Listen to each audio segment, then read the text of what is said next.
Hey guys, it's Will. Welcome to the channel. I'm a part-time day trader trying to become a full-time. It is now the second week of March and we can see that we have been winning. We have 2 trading days that we won, and I am going to remove the privacy filter right now and change it to dollar amount.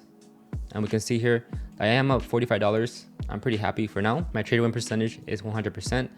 Profit factor, there's nothing. Day win percentage is 100%, and average win to loss is nothing. It is $22. It's because I haven't lost any trades right here. That's why it's not really showing anything right here and anything right here. It is 100% my trade win percentage. That is nice because I haven't lost any trades yet. But we still have tomorrow. We still have Friday. Right now it is Thursday. Coming in today, I was thinking, do I really want to take this trade? It's because I was already up and I don't know if I want to lose my profits. But I only won $11 on Monday, and it's not really anything to be too crazy about.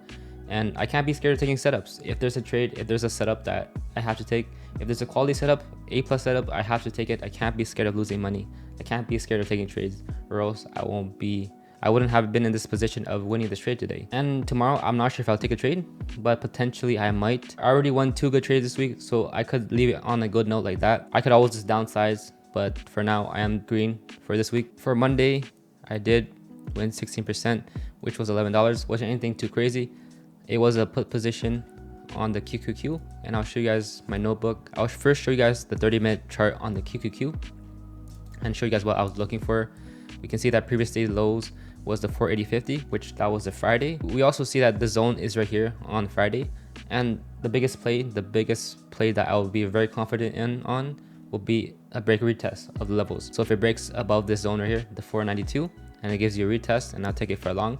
Or if it's weak, I'll wait for this break of the 480.50 and a retest, and I'll take it to the next demand zone, and that will be my trade.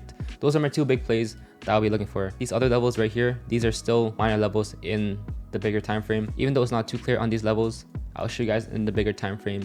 I'm going to show you guys in 4-hour chart. Here is the 4-hour chart on the QQQ. I have this 487 zone right here. I have that zone is because if you zoom out further, if you look out to the left, this is the 487. We see rejections. We see rejections here. One more on this side as here as well, and we can start seeing holds on this zone right here. We start seeing holds generally around this area. That's my 487. But if you look over here, the 487 isn't really too clear on this zone right here. But that's why we go to the 30-minute time frame. We look at intradays, we look at previous days or the last couple of days, and we see that the 487 was holding right here. We see it again the next day, it's holding right here. Then later it starts rejecting the level here.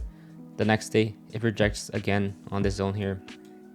And the 484, we see that it rejects this lower here and rejects here again. Obviously this is the day that we're trading, but that was another zone, was a 484. Since we open around this zone right here, this 484 zone, I'm looking for a break and retest, looking for it to break this zone here, 44, retest and short, or I can long it like that. But I'm not really too confident in longing the market right now. It's because we're still under this 200 SMA right here, the 200 daily SMA.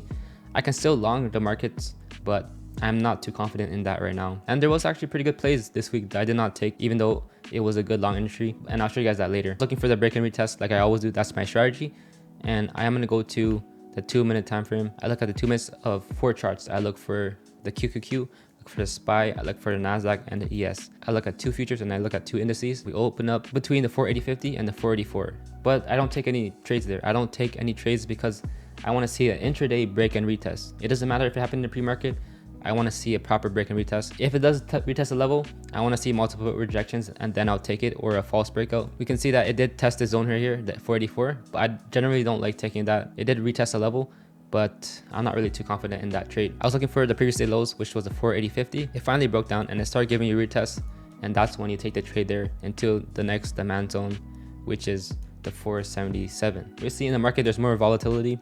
There's more trading going on, so the IV of the options are different. They're a lot higher, so I'm not making as much as I would normally am in my trading, but I am still getting the wins. I am still making sure I'm trading properly. It is kind of questionable about this trade is because it did break down this 480.50, which was the previous day's lows on the QQQ, but we still are holding this demand zone on the SPY and the ES. We could wait for that level to break. We could wait for the ES and the SPY to break, like this right here, wait for it to break and give you the retest. But you guys can see there's a lot of fake outs.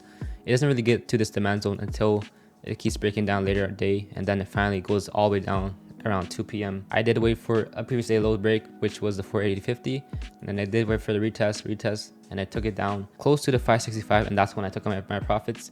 That's why it wasn't a great trade, but it was a good enough trade. We can see right here, once it got closer to this 565, that's when it got bought back over here, and I was thinking that I should have sold right there, but it was playing a lot of games, and then once it finally got closer to this 565, that's where I got out. But it was only like a 16% like I showed you, and I did get in a bit early. That's why I did downsize, but I probably should have waited. Definitely I should have waited for the proper confirmation until it got closer to this zone, Every time when there's a downtrend, it always goes down like this, and it goes back up, and then it goes back down.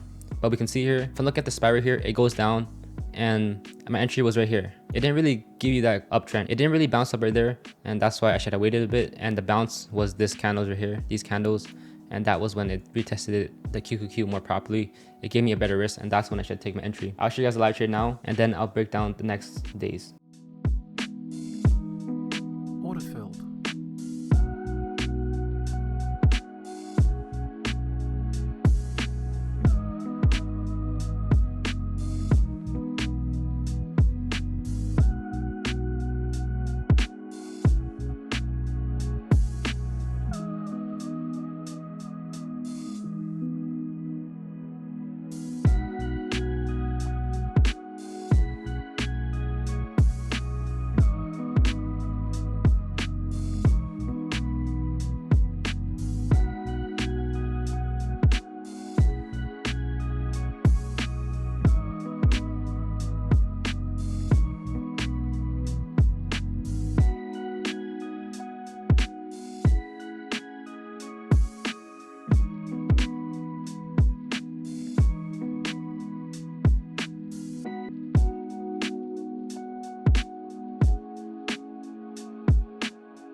Order filled.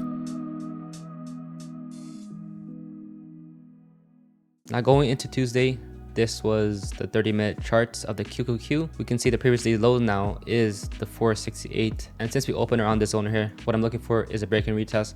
I could look for a break of this level, retest and long, or I can wait for the breakdown of this zone right here, retest and short it. Look at the 2-minute chart where I could have taken a trade right here. It did try breaking this 475.50. It failed. I could take a short there, but that's really too early for me. And then once it finally broke down a lot aggressively, it came back to retest it right here. And that's where I could have got my play right there. That's when it's also rejecting the SPY level, rejecting the ES level, and it is under the NASDAQ level. And that's where I could have got my position, but I wasn't really paying attention to it. I wasn't really confident in taking the trade, so I didn't take the trade. But you can see that it gave you guys a nice retest of this level, and it went all the way down to the next demand zone. And that right there is about $6, and that would be a really good trade. That could have been a 4-to-1 trade right there. You can see already it goes down here, but it gets bought back up, probably because the NASDAQ 19400 zone is right there. If I did short this right here, I'll be thinking that it will break this zone right here, and then it can get to this zone. So it really matters what levels you're looking at, and you have to be really confident in looking at the levels for it to continue. Now going into Wednesday, March 12th, look at the 30-minute chart again on the SPY. I look at every single market, but the SPY was a little bit more influential this day. That's why I had the SPY instead. We can see that the zone over here on the previous day was the 554 to the 565.50. It did break down lower, and then coming in today, we opened up in around this zone right here. I can look for a break and retest long. I can look for a break, retest and long, or I can wait for the breakdown of this level, retest and short. But it didn't really give me a clear picture of that, and that's why I'm looking at the 2-minute chart. The trade of the day was probably this 480.50 on the NASDAQ and the QQQ right here. That was a sick play that I should have got into, but I wasn't really confident in it. It did kept rejecting multiple times, but I just didn't get it right there. And I could have just gotten right here on this candle right here, but I just didn't get it. I could have got a really good trade to the 475. Since I didn't get that trade, I was looking for this break of the 559 on this SPY. But as you can see, I wait for confirmation. I wait for a full candle to close. I wait for a big drop, but it never really closed down below it, so I didn't take any trade. But later on, you see that there's a lot of candles that go under it, and I was so close to getting the trade, but then it kept getting bought back up after I kept waiting, and I was like, maybe this play is dead. Maybe my level wasn't right. Maybe it was the 560. Maybe it was this level right here that I should have traded off of, and I could have still gotten a good trade into the next demand zone, which was the 554. It's interesting because maybe the zone was 560. It's because this zone wasn't really getting respected as much. But we see later day, once it got back above the 559, we can see perfect holds of the 559. So it's kind of really interesting to see that it's holding right now. And then later on, it's like rejecting it and then holding again. So it's really weird. My other entry could have been this. You see how there's a lower here? There's a low. I could have waited for a retest. Could have waited for a retest of the low that day. You can see the retest right here of this zone right here. It gives you a retest, and I could take my entry right there into this zone right here. That will still be a good trade. That's still like a 4-point range right there, 3 to 4 point range right there, and that's a good trade still. I'm gonna go to Thursday now, which was today. I did not actually join my trades yet, so I'm gonna go to TradingView right here and show you guys the 30 minutes of the QQQ. We can see that we're in a channel right now, the 480.50, like I said from earlier, to the 468. So we're still in the zone right here. We're still in the zone that I'm trying to trade. This is the bigger picture. If it does a proper break above this level, I can wait for a retest long. If it breaks below, I can wait for this break down all the way to the 465. Start retesting, and then I can short it. That's the bigger picture of the market. If it breaks those zones, breaks those boxes, then that's my proper entry. That's more of my aggressive plays right there. It's not like aggressive plays, it's more of a more confident in taking the plays. And I do have smaller levels here, which is the 472. We can see that over here, the level of 472 is not really that clear. Not really that clear, but it holds here, and then it holds in the previous day. It holds in the pre-market. If I zoom out to the 4 hour, and I'll take out this extended hours, but 472, let's look at 472 really quickly. The 472 holds is right here. Kind of generally holds here again, rejections, holds. It's not really super clear, but there's general holds around that zone right here. Even here, the 472 is not really that clear. Now I look at the 2-minute chart. It did break down this 472 right here, but I was thinking of taking the retest of this play right here, but it got bought back up. It was strong, and I didn't take the play. I was actually really tempted to take this trade, but I waited, and that's good. I waited. I need to wait for proper confirmations. We can see that this goes straight down. I have to wait for proper confirmation, and my target would have been the 468 zone right here. If I got that trade, I would have lost because my target would be closer to this 468 zone. A lot of people probably have lost that trade because they try to chase the downside, and that's why this candle was aggressive to the downside. And if you guys haven't watched my last video, I break down this thoroughly of why I wait for confirmation of this trade right here, and you guys can watch that. The play of the day here from early morning was this trade right here. We can see that it got bought back up, and it started holding. That's the retest, and you wait for the long, and you could target the 480.50, or you could target the highs of pre-market or intraday, which was this zone right here. And that was probably my zone if I were to take a long. You could wait for this 480.50, but that'll be like render size, that'll be like small size if you have more contracts. We can see here, this was the downtrend right here that broke, and this was the break of the trend, and he starts giving retest right here, retest, and that was a long entry. And I was looking at that, but my bias was shorts. I thought it could be a false breakout. It'll break up and give you guys a false breakdown, and then you can short it, but it did not give me that. That's why I did not take this long entry. But in hindsight, I can see that now. Just because the market is weak, it can still give you opportunities because it reclaimed the market. Even though we wait for reclaims, we got to make sure that it breaks the downtrend, and then that's when the entry could happen. But yeah, I took today was right here. If you scroll down here, I was still waiting for this break of the 472 because I believe that it can go to this zone right here, the 468. But I did not get this entry right here because it wasn't a good entry, and it ended up saving me because I didn't take that entry. But then I started seeing right here, it's breaking down, and it starts giving more retests right here, retest, and I took my play right there, and I sold out around this zone here, the 470. It's because I was respecting this low right here, and that's where I got out. And we can see that it did get closer to the 468. You can see later day, it does get to the 468. And because it kept rejecting this zone right here. So you never get out until it gets over that zone. And I could potentially get out right here because it did get over it, but I didn't get out. It's because I was looking at the NASDAQ too. My zone was the 19,400, and it lines perfectly with the NASDAQ. And that's why I stayed in, because I knew that it was a strong level. It was holding the level right here. It's holding level, it's holding level. Now it's starting to reject the level, and that's the break and retest short. That's the break of this level, starts to retest, and then a short right here. And then I can hold it to the next demand zone, which is the 19,200, or I look at the other markets. But now I am going to look at all the charts. And you're probably wondering why am I shorting this zone right here when there's a demand zone that's holding right here?